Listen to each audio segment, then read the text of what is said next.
I've noticed that the best way to build good habits is by starting with small steps. Like eating an elephant, right? One bite at a time. Yeah, but it's hard to keep up with all those little things every day. That's true, but if you miss a day or two, don't beat yourself up. Just get back on track. It's about progress, not perfection. Sometimes I feel like these tiny actions won't make any real difference in the long run. They do.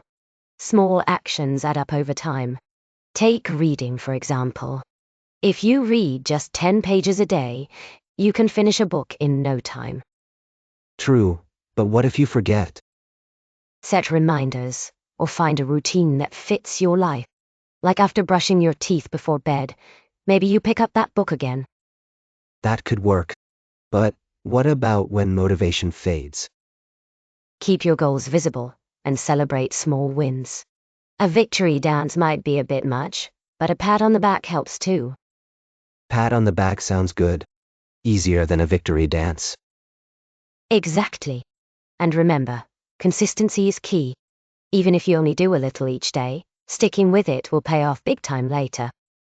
Makes sense. Guess I need to find my daily 10 pages then. You got it. And once you get into the habit, you'll probably want to do more. The trick is to start small and grow from there. Starting small sounds less daunting than jumping into something big right away. Absolutely. It's all about making it manageable and enjoyable so you stick with it.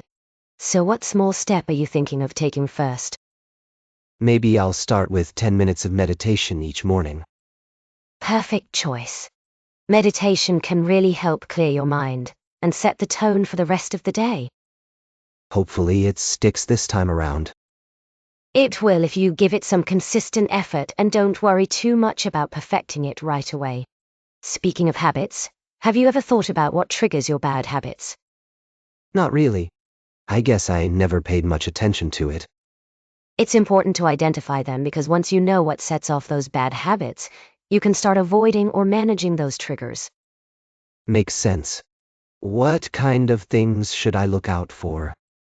Stress is a big one. When you're stressed, you might reach for comfort foods or skip workouts. Or maybe certain people trigger your bad habits. I think stress definitely does affect me, especially when I'm working late hours. Exactly. So if you notice that working late leads to snacking on junk food, try having healthier snacks ready, or take short breaks to walk around and clear your head. That could work. But how do I figure out all the different triggers? Keep a journal or log of your days. Note what happens right before you fall into a bad habit. Over time, patterns will emerge. Journaling sounds like a good idea. Might help me see things clearer. Definitely. And once you spot the patterns, you can plan ahead with strategies to avoid those triggers or deal with them better. Planning ahead seems smart. Thanks, Ceci. This gives me a lot to think about. No problem.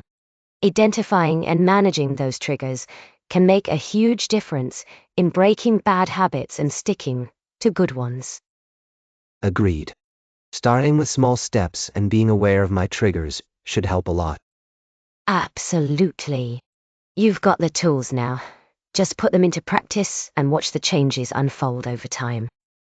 Now that we're talking about breaking bad habits and forming good ones, have you thought about setting some realistic goals for yourself? Not really. I usually set big goals, but they end up feeling overwhelming.